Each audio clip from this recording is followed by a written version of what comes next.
Bismillahirrahmanirrahim. Assalamualaikum warahmatullahi wabarakatuh. Alhamdulillahirrabbilalamin. Wassalatu wassalamu ala rasulillah. Senang sekali berjumpa kembali di channel Donditan dan Garda Mualaf Indonesia. Saat ini saya dan kameramen saya yang lintuh itu sedang berada di Serambi Mekah, Masya Allah ya. Kita sedang berada di Banda Aceh, sebuah daerah yang menerapkan syariat Islam. Masya Allah. Alhamdulillah sekarang di depan saya ada seorang pemuda mantan kafir juga. Betul ya? Ya, Bang Aris namanya, betul? ya Aris Jain. Arismanto, Aris Manto Jain. Jai, Jai, oh Jai, Masya Allah. Aslinya dari Nias. Nias, suku Nah, Nias. tapi orang tua sudah hijrah ke Pekanbaru. Udah Pekanbaru, udah Ya, lama. lahirnya Saya lahir di Pekanbaru. lahir di Pekanbaru. Ya. Jadi orang Nias lahir di Pekanbaru. Ya, Terus, Pekanbarunya di Indragiri Hulu. oh, Kabupatennya Indragiri Hulu. Indragiri Hulu. Ya. Oh, berarti dekat Siak ya? Enggak, Jauh. jauh. Siak kan di Pulau Lawan ya. Kalau dari Pekanbaru ke Indragiri Hulu sama ke Siak jauhan mana? Jawa lebih jauh ke Pekanbaru daripada ke Siak. Enggak, dari kota Pekanbaru Ah, ke Indragiri Hulu sama ke Siak jauhan mana? jauh ke Inhu. Hah? Jauh ke Inhu, ke Indragiri Hulu. Indragiri Hulu. Jauh. Oh, oke, ya, ya. Orang tua masih di sana berarti. Masih di sana. Jadi waktu dari lahir memang sudah ikut orang tua Kristen Iya, dari lahir sampai umur 5 tahun. sampai 5 tahun. Ya, Terus 5 tahun apa? saya diangkat sama orang tua angkat saya. Oh, ada orang tua angkat di Pekanbaru juga. Iya, di Indragiri Hulu juga di Pekanbaru. Terus diangkat sama orang tua di apa? Ya. Disekolahkan Heeh. dan saya udah dimasuk Islamkan sama dia. Oh, 5 tahun Ya, menjadi Muslim. Muslim. Sekolah Islam. Sekolah ya, sekolah dasar lah SD. Ya, terus Terus sampai saya kerja sebagai Satpol PP Satpol PP di mana? Di Pekanbaru. di Indragiri Hulu itu. Terus Hanya 1 tahun berjalan kerja, saya keluar. Saya keluar. itu waktu jadi Satpol PP masih Muslim. Masih Muslim. Umur berapa itu? Umur Udah 20 tahun. tahun 2017 itu. 17. Umur apa tuh? Sekitar umur 19-an tahun. 19 tahun. Ya, Terus? Terus saya hanya bisa bertahan setahun, kurang lebih setahun. Di Satpol PP. Terus? Karena saya, ya bisa dikatakan saya termasuk manusia yang belum tahu rasa bersyukur gitu. Terus? Jadi saya hancur dengan pergaulan. Jatuh di dalam pergaulan ini ya seperti pergaulan bebas lah. Narkoba gitu. Oh gitu. Narkoba, jadi saya keluar dari situ. Jadi saya tanpa ada mengasih tahu sama orang tua angkat saya pergi. Ke mana? Pergi dari rumah orang tua angkat saya. Iya, terus ke mana? Pergi merantau lagi saya. Keluar kota? Ya, ke Batam. Ke Batam. Terus ke Medan. Ke Medan. Terus habis itu saya dicari-cariin sama saudara saya tahu saudara saya lagi mencariin sibuk, termasuk juga orang tua kandung saya. Tapi saya belum berani waktu itu untuk menunjukkan tempat tinggal saya. Terus saya pergi ke Kerinci, masih daerah Pekanbaru juga, tapi kabupatennya Pulau Lawan. Saya di Kerinci kerja, terus rupanya saya dapat kabar adik mama saya ada di situ. Adik mama? Ya, adik mama saya. Jadi rupanya adik mama saya tadi udah tahu kalau saya itu lagi dicariin, dan saya dihubungi sama kakak saya itu, anak dari adik mama saya tadi, suruh ke rumah atau dia yang mendatangi untuk berjumpa bersama saya. Namun saya tidak mengasih tahu saya di mana. Saya cuma ngabari saya baik-baik aja. Tapi suatu ketika orang tua saya, saudara saya menangis, meminta ngasih tahu tinggal di mana dan di mana posisi. Karena orang saudara saya yang di sana juga khawatir gitu, entah kayak mana kabar saya, apa benar-benar itu saya atau tidak. Jadi saya putuskan untuk ngasih tahu saya di sini, tapi biarlah saya yang datang ke tempat bidan. Dan akhirnya saya datang ke situ. Jadi di situ saya dinasihati sama adik mama saya suruh pulang. Namun saya menolak. Alasannya mau kerja? Alasannya karena posisinya saya lagi kerja di PT RAPP situ. Terus itu masih muslim tuh? Masih muslim. Oke. Masih muslim.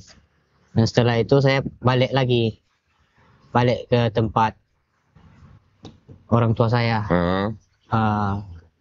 Bukan ke tempat orang tua saya. Sebelum saya pulang ke tempat orang tua saya itu saya silaturahmi dulu ke tempat kawan.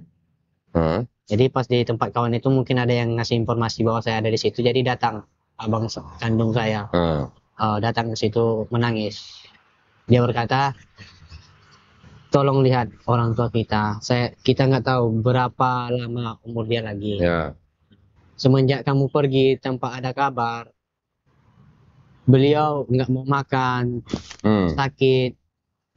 Jadi kami sebagai anaknya juga nggak bisa kerja. Jadi kami pun kalau nggak kerja tahu sendirilah, nggak ada untuk biaya menafkahi anak-anak kami. Walaupun nggak kamu anggap kami ini sebagai saudaramu karena udah mengasingkan kamu dari kami, tolong anggaplah orang tuamu. Aris berapa saudara? 8 bersaudara. 8. Nomor berapa Aris? Nomor 7. Oh, nomor 7. Ada lagi di bawah saya. Ya. Terus habis itu? Ya habis itu saya pergi. Karena beliau berkata seperti itu, saya juga meneteskan air mata dan saya pergi menemui mama. Dan berjalannya waktu, ya karena saya tadi masih status muslim, jadi saya itu ada di situ tapi nggak pernah dianggap ada. Sama? Di lingkungan situ. Oh, karena muslim. Karena muslim. Lingkungannya Kristen. Dan saya selalu ditawarkan bertobat.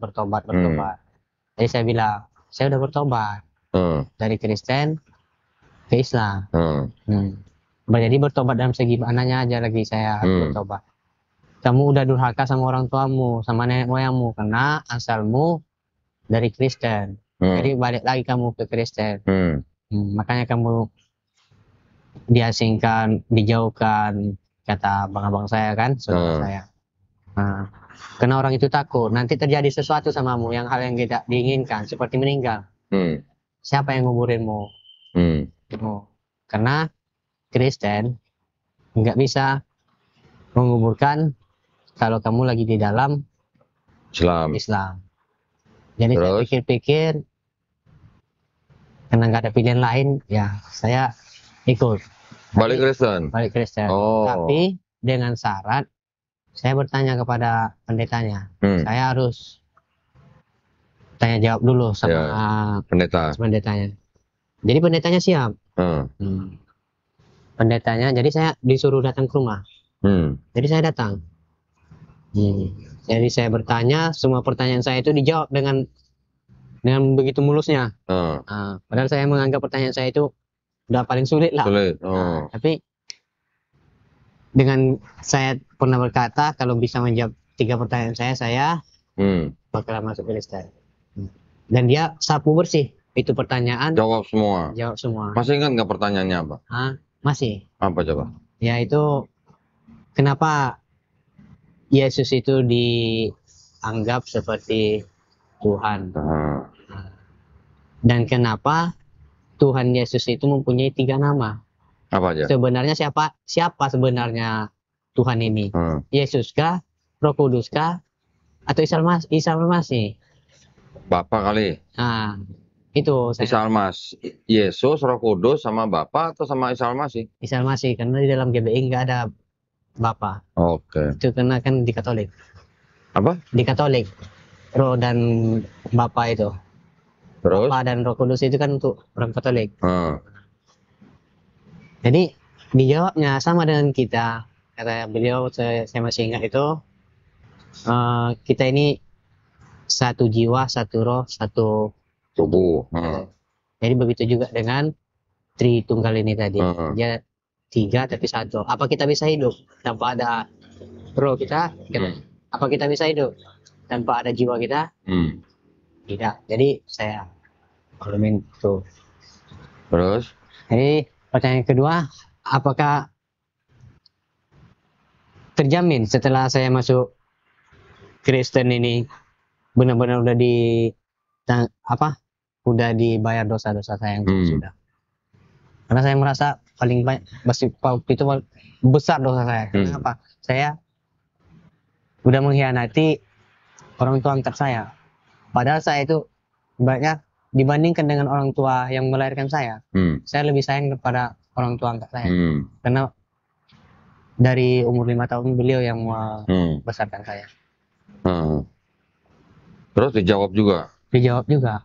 Pasti masuk surga gitu? Pasti masuk surga. Dengan catatan kamu harus dibaptis. Nah, dan petunjuk itu dan jawaban itu akan datang kepadamu nanti di saat kamu tertidur. Oh, mimpi? Mimpi. Oh, terus? Bukti, saya mimpi. Gini. Ada angin kencang, kayak angin kencang di rumah itu kan. Kan ibaratnya barak ini kan ada terpal di atasnya itu. Jadi bergoyang. Jadi apa ini yang dikatakan pendeta tadi? Nah, jadi ujungnya saya bercerita lagi besoknya sama dia. Ya benar-benar terjadi. Jadi saya nggak ada pilihan lagi. Gitu. Saya memang. Pertanyaan ketiga apa? Pertanyaan ketiganya apa itu? Pertanyaan ketiganya tentang apa juga? Ibaratnya tentang makanan. Nah, kenapa sih ibaratnya Kristen ini harus memakan namanya babi tadi? Padahal di dalam Alkitabnya di Perjanjian Lama itu kan yang hewan berkuku panjang itu berkuku belah. Berkuku belah itu nggak boleh dimakan. Ya. Kata pendetanya apa? Kata pendetanya itu ada suatu cerita katanya. Ada suatu cerita tentang pokoknya untuk perayaan perjamuan kudus itu katanya. Malam apa itu Tuhan? Wah. Di saat merayakan minum anggur entah apa tuh. Pokoknya ada itu yang malam Kidung Agung itu dah. Saat kayak mana gitu. Jadi orang itu mempersembahkan kayak joget-joget, minum anggur. Cerita di mana itu? Cerita di Bible apa cerita di mana? Bible, dia itu. Ibaratnya dia pendetanya ceritanya seperti itu. Terus? Jadi makan-makan babi ini dia apa. Jadi kita mengikuti tradisi-tradisi yang terdahulu katanya. Nah, karena saya belum tahu tentang Kristen, ya saya mungkin ya kan aja. Jadi setelah udah saya masuk, semuanya itu nggak ada di Bible. Ibaratnya tuh nggak ada terjadi yang namanya mengasihi sesama itu nggak terbukti gitu. Kasih itu nggak terbukti gitu. Sama-sama. Di situ saya mulai, tapi nggak langsung spontan saya ngapainnya. Karena ngapa? Di saat saya ingin bertanya lagi, di saat berjamaat itu nggak boleh, dilarang. Kenapa? Karena jamaat ini hanya cukup datang duduk dengarkan, nggak boleh bertanya. Padahal saya pengen bertanya gitu, di depan jamaah itu, tapi nggak dibolehin. Terus? Kan biasanya ada sesi lain yang nanti pendalaman Alkitab atau apa gitu kan? Itu saya nggak begitu kali, karena mulai dari situ saya udah nggak connect lagi sama apa ini, karena udah banyak hal-hal yang menjengkelkan bagi saya. Udah banyak hal-hal yang mengganjalkan bagi saya. Itu berarti kamu balik ke Kristennya di Indragiri Hulu? Iya, di situ. Berapa tahun balik Kristen? 1, 2, sampai 2 tahun lah. 2 tahun. Karena saya nggak lama menjalankan Kristen, saya nikah. Awal tahun 2019. Bulan 10 atau bulan 11-nya saya dibaptis. 2019. 2018 dibaptis. 18. Nah, Terus? dibaptis. Dan tahun 2019 tanggal 22 saya nikah.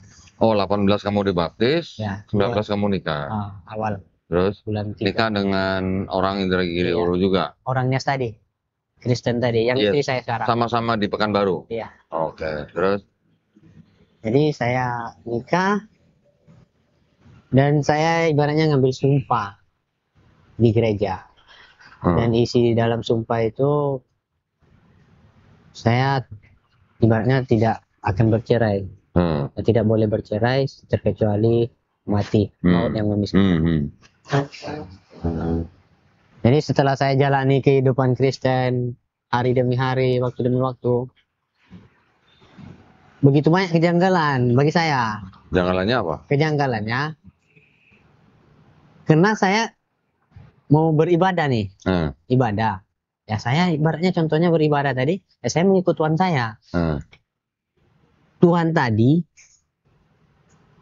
dia ibaratnya ya terserah lah, ibaratnya kita kenal langsung ya. Kalau bagi Kristen yang nggak terima dengan perkataan saya, ya saya ibaratnya tuh mohon maaf, tapi itulah faktanya yang terjadi. Dia menyuruh saya untuk menghargai Tuhan tadi, berpakaian sopan ke gereja. Tetapi jamaatnya yang bagi perempuan, maaf ngomong, itu pakai rok di atas lutut gitu. Gereja. Otomatis kita itu ibaratnya berjamaah tadi nggak fokus. Nggak fokus. Oh, kamu ngintip berarti? Bukan ngintip. Orang kayak mana nggak nampak? Oh, melirik gitu maksudnya? Kayak mana nggak nampak? Orang kan sini laki-laki, ini perempuan. Orang satu ruangan gitu, nggak ada pembatas. Oke. Kita di masjid kan ada pembatasnya. Nah, ini nggak ada. Terus yang kedua, saya ditegur. Sama siapa? Sama pendetanya, karena saya memakai celana padahal tertutup lutut di sini. Jadi dibilangnya, kenapa pakai celana pendek? Jadi saya jawab dengan simpel. Apa salahnya saya pakai celana pendek?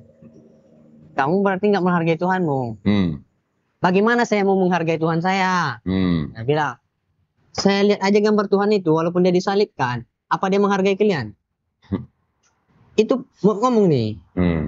Dia kan cuma pakai menutup yang apa aja, cuman yang penting-penting aja. Saya bilang. Nah, itu udah dosa besar katanya. Siapa kamu? Jadi saya bilang, tapi saya udah dipastikan dosa saya tadi udah ditebus. Kenapa bisa jadi saya berdosa lagi nih? Kan? Seharusnya kan kalau udah ditebus dosa tadi ya suka-suka saya lah mau bikin. Nah, kamu nggak bilang itu perempuan-perempuan yang roknya di atas lutut bagaimana? Udah saya bilang. Ini kalau begini jamaatnya para kaum Hawa ini saya bilang yang perempuan ini yang anak-anak oke lah orang tuanya, yang bagi ibu-ibu, bagi nenek-nenek, tapi yang anak-anak gadis ini saya maklum, saya bilang saya bukan malaikat. Saya manusia diciptakan dengan hawa nafsu.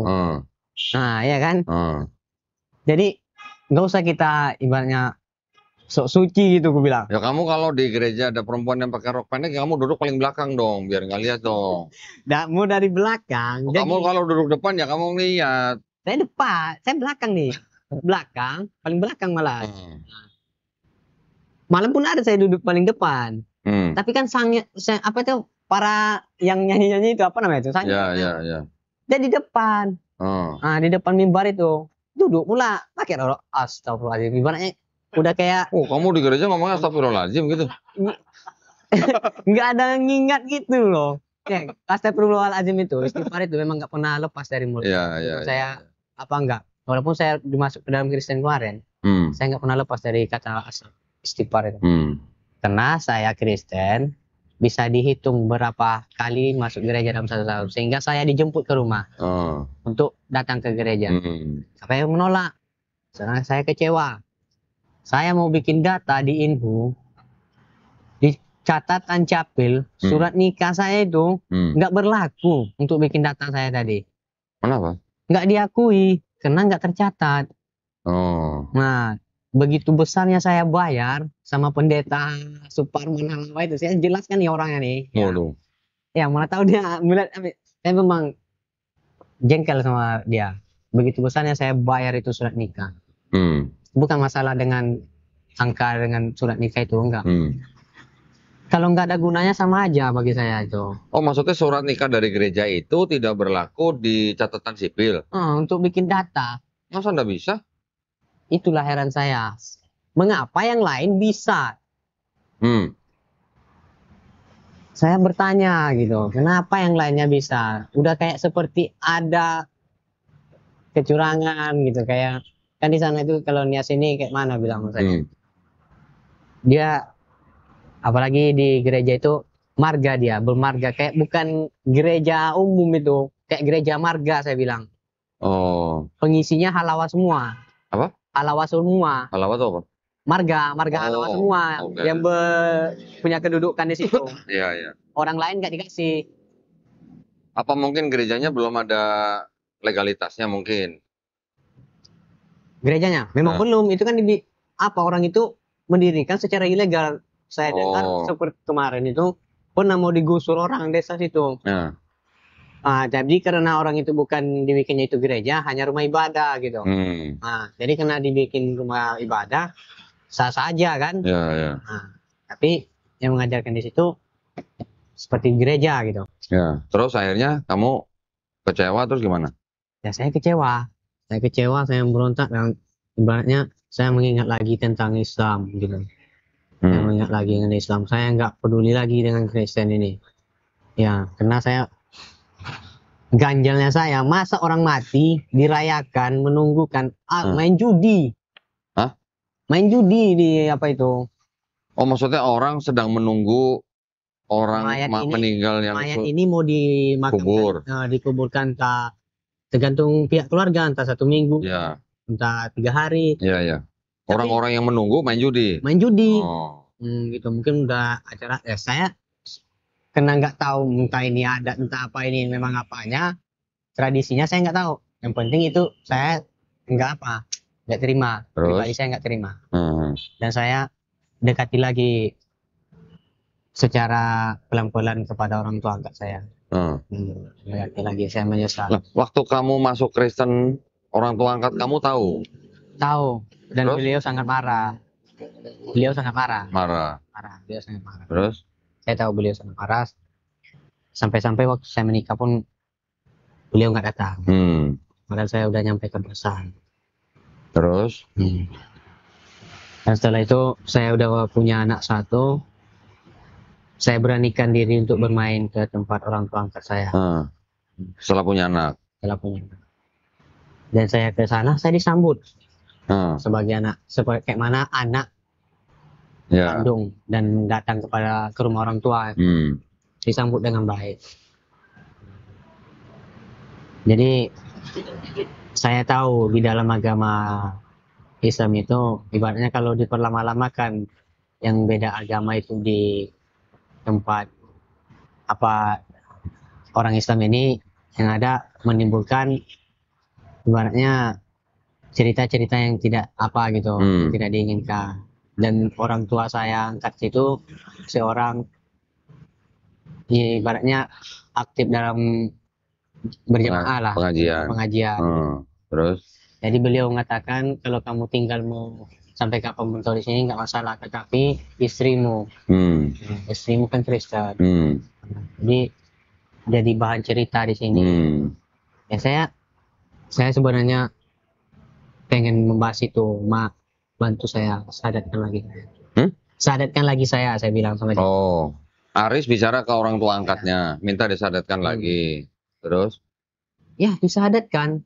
Tapi beliau berkata kepada saya, setelah kamu disadarkan ini, jangan pernah lagi kamu balik ke Kristen. Karena ibarat kain putih, udah hitam gak akan bisa putih lagi. Jadi saya teringat itu terus.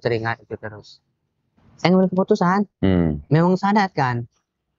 Karena saya ibaratnya udah gak ada lagi, ibarat itu mungkin nggak cocok lagi di sana, tempat saya tinggal itu, ya kan?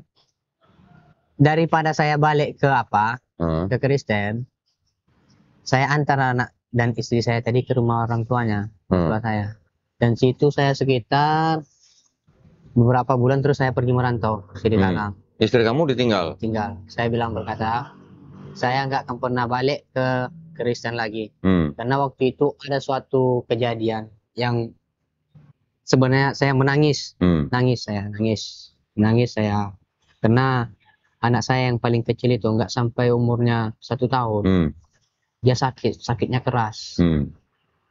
Ibaratnya itu kayak orang step. Tapi ini bilang step, kalau step kan sementara, ini nggak lama dia. Sampai 2 minggu dia sakit parah.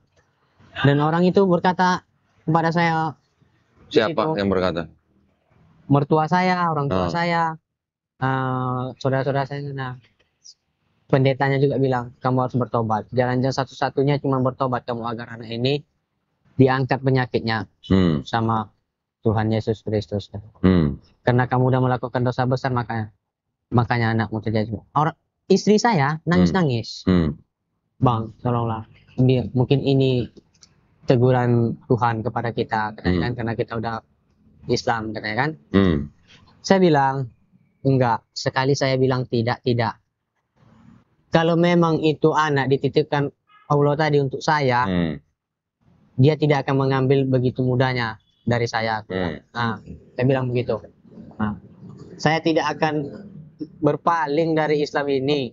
Saya bilang, saya tegaskan apapun yang terjadi. Saya bilang kayak gitu. Nggak terima kalian, tunggu anak saya sehat. Saya akan berdoa agar anak saya ini sehat. Pokoknya kita berdoa udah, kita bawa dia ke rumah sakit. Pulang dari rumah sakit, alhamdulillah sembuh. Setelah itu saya pergi berangkat ke Sidikalang, ke tempat abang kandung saya. Dan pas di Sidikalang, saya mendengar kabar kabar abang saya ada di Subuh Salam Aceh ini kan. Dia udah masuk Islam. Saya nggak percaya, jadi saya bersilaturahmi juga ke sini. Oh, abang kamu di Aceh sudah masuk Islam juga? Dibina di sini juga. Oke, terus? Jadi saya datang silaturahmi gitu kan, karena ibaratnya bisa dikatakan saya nggak pernah jumpa gitu sama beliau. Saya pergi, beranikan diri aja pergi. Saya lihat di situ memang udah masuk Islam dia, alhamdulillah. Alhamdulillah. Supaya kalian masih dapat hidayah. Terus? Itu memberikan hidayah kepada kalian. Jadi usut kenapa kamu sendiri ke sini? Apa ada masalah? Masalah tidak ada. Terus mana anakmu? Mana istrimu? Di sana tinggal di Pekanbaru. Saya mau pergi sini hanya mencari kerja. Saya bilang, saya cari kerja. Kalau ada kerja samamu, kasih saya. Nah, saya mau menafkahi anak dan istri saya. Saya punya tanggungan. Baik, saya kasih kerja. Tetapi waktu di situ tuh saya dipertanyakan soal keagamaan saya. Karena saya nggak ada buku mualaf. Syahadatnya nggak ada. Nah, tapi saya bilang saya Islam. Nggak percaya, bisa kalian tengok di data orang tua angkat saya, di kakaknya. Sampai yang di ini pun nggak percaya sama saya, sama ketua forum. KTP kamu Islam atau Kristen? Waktu itu saya nggak bawa KTP, makanya nggak percaya. Jadi saya bilang saya pernah bikin KTP dan saya ada kakak, bahwa di kakak saya itu dan di KTP saya itu saya Islam. Kakak yang orang tua angkat. Apa buktinya? Buktinya bisa saya kirimkan foto kakaknya sama kalian. Saya minta sama orang tua angkat saya telepon, saya kasih. Baru orang itu yakin. Tetapi kamu perlu juga disadarkan karena kamu nggak ada surat dari mualafnya, sadatkannya. Apakah kamu mau bersedia disadatkan lagi? Apakah saya nanti ibarat itu, apakah saya nggak dikatakan murtad lagi? Kok masa saya disadatkan? Otomatis kalau saya disadatkan berarti identitas saya murtad gitu sebelum disadatkan ini. Terus? Saya bilang gitu. Enggak, ibaratnya untuk apa pegangan kamu lah, mau kemana-mana. Soalnya nggak ada apa-apa gitu kan, KTP gitu. Ini setelah nanti bikin KTP-mu, bikin kakakmu. Saya bilang, ya saya siap. Saya bilang sama dia, saya siap. Tapi apa saya bisa minta bantu sama kalian? Saya punya keluarga dan anak saya. Kalau orang itu saya bawa ke sini, apa mau kalian membantu saya dengan ekonomi untuk ongkos ke sini? Orang itu bersedia. Orang itu siapa? Ketua Forum Dakwah Perbatasan, Pak Oh, Muklis Pohan. Pak Muklis. Pohan. Tadi ada Terus? dia ikut di seminar. Ya, terus? Beliau apa? Mau kabari aja nanti kapan dia mau. Itulah Ustadz, saya ngomong dulu sama dia, ngomong sama mertua saya. Kalau nanti positif dikasihnya, saya kabari sama Ustadz. Ya alhamdulillah dari bulan 12 saya tinggalkan orang itu, bulan 7-nya saya dapat kabar bahwa dia mau Masuk Islam. ikut saya. Oh, tapi selama 7 bulan itu kamu di Aceh? Enggak selamanya 7 bulan di Aceh. Bolak-balik? Bolak-balik 4 bulan. Bisa dikatakan sekitar 3 bulan saya di Sidikalang, sisanya di Banda Aceh. Di Aceh ini. Ya. Di Subuh Salam itu. Akhirnya setelah 7 bulan istri kamu baru mau masuk Islam? Baru mau masuk Islam.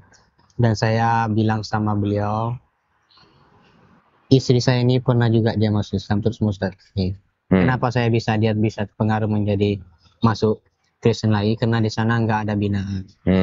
Makanya saya berani mensyahadatkan orang rumah saya di sini dan meyakinkan dia bahwa Islam di sini jauh beda dengan yang di sana.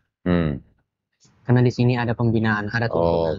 Nah, tolong, saya minta tolong sekali. 10 jari saya, 11 masuk kepala, bantu saya Pak. Tolong bantu saya. Bantu saya sadarkan dia, tuntun dia. Bantu saya untuk menuntun dia juga, membina dia juga tentang Islam ini. Ya, sampai sekarang insya Allah. Alhamdulillah. Bulan apa istrinya bersyahadat jadi? Bulan 7. Tahun ini? Iya, bulan 7. Oh lah, kalau siapa? Aris, bulan 5. Disyahadatkan ulang di sini? Iya, di Aceh inilah. Oleh Forum Dakwah Perbatasan itu? Perbatasan. Dan dikirimlah pembinaan di sini. Orang tua istri gimana waktu dengar istri mau masuk Islam? Tahu nggak? Tahu. Sudah tahu? Ya, kan orang itu tinggalnya sama orang tuanya. Iya. Terus waktu mau sebelum berangkat ke sini sudah kasih tahu bahwa mau masuk Islam? Mau masuk Islam. Orang tuanya boleh-boleh saja? Boleh-boleh saya. Tapi itu tadilah dia nangis ya, namanya orang tuanya ya tetap. Kalau dibilang terima nggak terima sebenarnya. Tapi kayak mana? Nggak mungkin nanti anak-anak ini juga nggak ada bapaknya. Itu juga pikirkan. Terus? Jadi sampai di sini ya alhamdulillah, karena niat tadi itu benar, lurus. Untuk belajar sholat, Al-Quran, tentang tauhid ini. Udah. Alhamdulillah. Kalau untuk diri sendiri itu udah bisa. Berarti istri sekarang juga udah sholat? Udah anak sholat. Berarti sekarang umur berapa? Sama anak saya yang paling tua umurnya 4 tahun. 4 tahun. Anak saya yang nomor 2 paling kecil sekarang itu 2 tahun. 2 tahun. Dan sekarang istri saya dalam keadaan mengandung juga. Hamil lagi, anak ketiga. Berarti anak istri sekarang semua sudah di Aceh semua ya? Udah. Saya tinggal bersama di sini di Dewan Dakwah. Dewan Dakwah, Adi. Lah terus mama kamu gimana? Waktu tahu kamu masuk Islam lagi? Kalau beliau ibaratnya ya marah, beliau marah. Dan sampai sekarang pun hubungan saya dengan orang tua saya nggak bagus. Kalau bapak sudah tidak ada? Sudah lama. Mungkin bisa jadi saya entah umur 1 tahun, entah nggak cukup 1 tahun, udah meninggal dia kan. Saya pun sama sekali nggak pernah melihat wajah. Jadi kakak kamu yang nomor berapa tuh yang masuk Islam? Adik saya. Enggak, yang di Aceh. Abang saya. Abang kamu nomor berapa yang masuk Islam? Yang nomor 3. Nomor 3. Ya. Sekarang berarti sama-sama di Aceh. Sekarang Aris berarti ikut apa tadi? Dewan Dakwah? Dewan Dakwah. Dewan Dakwah? Ikut sebagai apa? Dewan Dakwah ini pembinaannya di situ. Oh, pembinaannya di Dewan Dakwah. Dewan Dakwah ya, diutus dari Forum Dewan Perbatasan. Oke. Apa saja pembinaannya, modal seperti apa saja? Banyak. Ibaratnya adab, kayak apa tadi kan. Ibaratnya kita mempelajari tentang adab dulu, kayak mana kita beradab ketemu bersama Islam atau non Muslim gitu. Nah, kita ibaratnya itu yang putus itu hanya hubungan agama, tidak hubungan apanya, manusianya. Nah, nggak boleh saling mengapa gitu. Terus ngaji Al-Quran ini kan, terus sholat, banyak dan lain-lain. Diajari baca Quran juga ya? Baca Quran. sehingga bisa lah sampai sekarang gitu. Ya. Anak yang nomor 4 sudah belajar ngaji juga? Yang umur 4 tahun tadi, Yang 4 tahun ya? iya udah belajar Hmm. alif sampai apa itu kan, cuman baru sampai sa lah dia. Oh. Nah, namanya anak-anak juga kan Ya, kita ya. dipaksa. Ya, yang penting rutin. Aroti. Hmm. Ya, alhamdulillah ya. Berarti sekarang kerja apa, Aris, di sini di Aceh? Saya nggak ada Nggak kerja, kerja. nggak ada kerja. Jadi kegiatannya sehari-hari apa, nafkahnya dari mana kalau gitu? Itulah saya bilang tadi, Hmm. yang menjadi peran utama saya, yang menjadi bantuan utama saya di sini tuh Ustadz Daniel itulah, beliau Sehari-hari. lah. Saya nggak tahu dari mana dia dapat, yang penting beliau lah yang Oke. bantu saya. Walaupun bukan dari uang pribadi dia seapanya yang keluar, tapi atas beliau lah saya mendapatkan kayak dana-dana bantuan dari santunan dari Baitul Mal itu. Dan sekarang kami lagi mengurus eh, modal usaha, tapi belum ada keluar, belum keluar. Sebenarnya pun saya kemana gitu, kalau ibaratnya udah sering kerja ini, biasa kerja, saya sebenarnya pengen gitu bikin modal kecil, usaha kecil-kecilan dulu gitu kan. Tapi mungkin Allah itu menyuruh kita bersabar dulu gitu kan. Ya. Kalau untuk biayanya belum ada. Ya, mudah-mudahan ya nanti ya. Insya Allah ada sesama umat Islam yang bisa bantu, kasih kerja apa, atau mungkin kasih apa namanya modal usaha gitu ya. Amin. Insya Allah ya. Jadi pengalamannya selama ini di bidang apa? Perkebunan atau Perkebunan, pertanian, pertanian? ya. Hmm. Saya ibaratnya kalau untuk kerja ini, ya kerja gitu aja lah semuanya yang saya Ya. kerjakan. Nah, Selama ini berarti bantu-bantu FDP dulu berarti. ya bantu-bantu, nggak ada bantu-bantu ibaratnya belajar. Nah, ada pengajian ikut pengajian gitu kan, Ya, ada pembelajaran saya ikut pembelajaran, ya di luar itu saya bikin, ibaratnya itu bikin aktivitas sendiri lah, seperti berkebun tadi kan, bertani tadi Di mana? Di tanah siapa? di tanah di Dewan Dakwah itu. Oh, ini Dewan Dakwah. Oke. Ya. Jadi perjalanannya cukup naik turun ya berarti ya. Lahir di keluarga Kristen, Iya. masuk Islam oleh orang tua angkat, setelah bekerja, sebelum menikah malah masuk Kristen lagi. Iya. Itulah dosa yang paling besar yang nggak bisa saya lupakan. Nah, insya Allah diampuni. Insya Allah diampuni Allah Subhanahu Wa Taala. Amin. Itu. Ya. Jadi ya pelajaran yang bisa kita ambil dari perbincangan kita ini adalah agama itu bukan untuk main-main ya. Ya. Kalau istilahnya sudah yakin ya jangan hanya karena duniawi lah. Apalagi kalau misalnya ajarannya, konsepnya, mungkin ajarannya baik ya ajarannya, tapi juga tidak dilaksanakan atau tidak dilakukan, berarti kan itu menjadi suatu apa ya? Suatu apa yang sesuatu yang diajarkan tapi tidak dijalankan gitu ya. Ya, mudah-mudahan Aris bisa membimbing istrinya lebih baik lagi. Ya, mudah-mudahan Allah juga apa namanya mudahkan mencari pekerjaan supaya bisa lebih mandiri lagi, gitu ya. Ada lagi yang mau diceritain mungkin? Ya, saya kalau pengen bercerita ya, kalau harapan saya itu tidak berharap untuk berharap sesama manusia, tidak. Tetapi Allah itu kan mengutuskan seseorang untuk mengulurkan tangannya kepada saya yang benar membutuhkan. Ya jujur, sekarang saya lagi dalam keadaan butuh modal untuk melancarkan pertanian saya, karena pertanian saya terbengkalai sekarang. Maksudnya mau apa namanya melakukan usaha pertanian di Aceh atau di Aceh, karena saya di sini. Saya lagi dalam kekurangan modal gitu. Ya, mudah-mudahan nanti dimudahkan ya. Amin. Baik, kalau gitu, kalau cukup, terima kasih banyak ya buat siapa Aris kisahnya mudah-mudahan bisa menjadi inspirasi dan pelajaran buat kita semua. Amin. Ya. Jadi insya Allah kalau namanya orang sudah Muslim ya jangan sampai tergelincir gitu. Ya, hanya karena mungkin menikah, hanya karena mungkin asmara, apalagi gitu ya. Itu adalah hal-hal duniawi. Ya, istrinya sekarang sudah, alhamdulillah sudah rajin sholat. Rajin. Alhamdulillah. Rajin sholat. Ya, baik.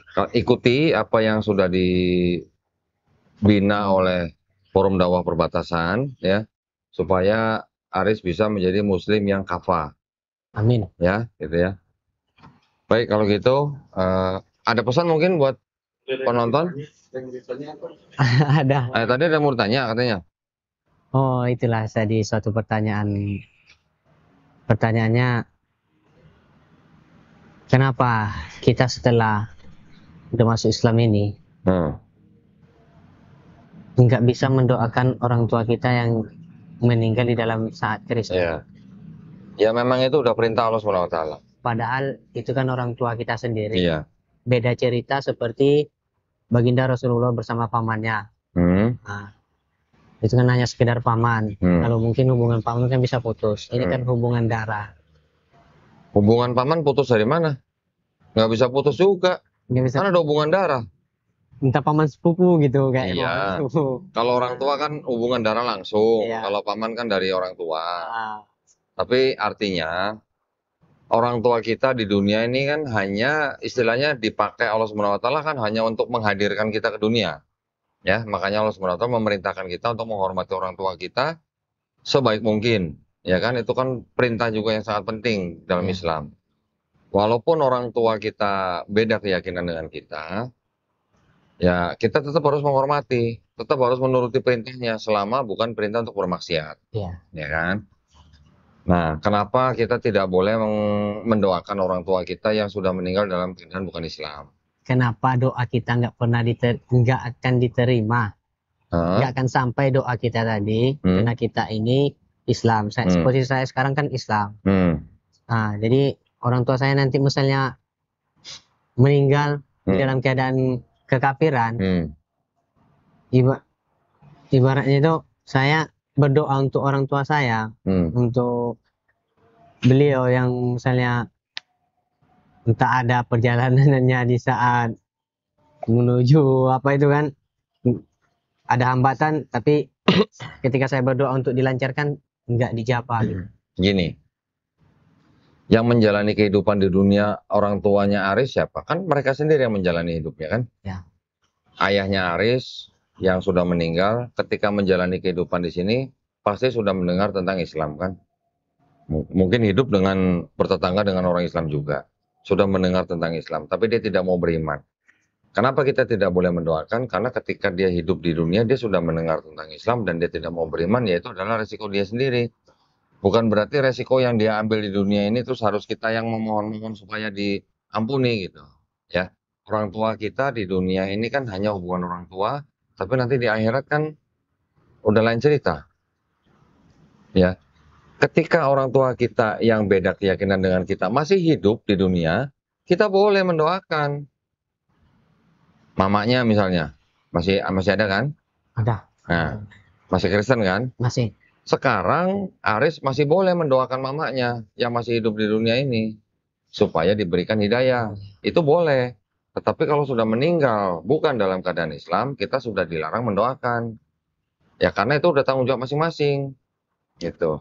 Ketika mereka hidup di dunia ini sudah mendengar pesan Islam, tetapi mereka tidak mau beriman, itu kan bukan resikonya Aris, itu resiko masing-masing. Gitu. Saya juga dulu sedih ketika mengetahui bahwa doa ternyata kita malah tidak boleh mendoakan orang tua yang mati dalam keadaan kafir. Ya, kan? Tapi akhirnya kita belajar pelan-pelan apa makna, apa tugas, fungsi, peran kita sebagai manusia di dunia ini, ya. Apa begitu juga orang tua kita ketika kita sudah menjalani hidup ini, sudah diberikan begitu banyak kesempatan, tapi tidak mau beriman, itu bukan salah anak-anak kita.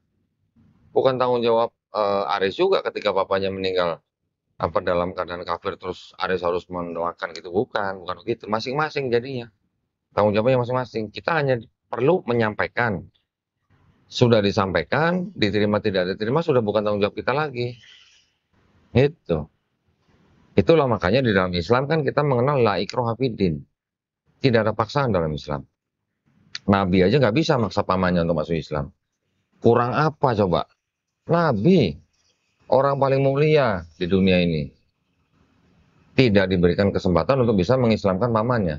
Nah, apalagi kita, ya begitu juga kita juga tidak bisa mendoakan. Karena memang sudah ada masanya masing-masing, sudah menjalani hidup masing-masing, dan sudah mempunyai tugas dan kewajiban dan hak masing-masing.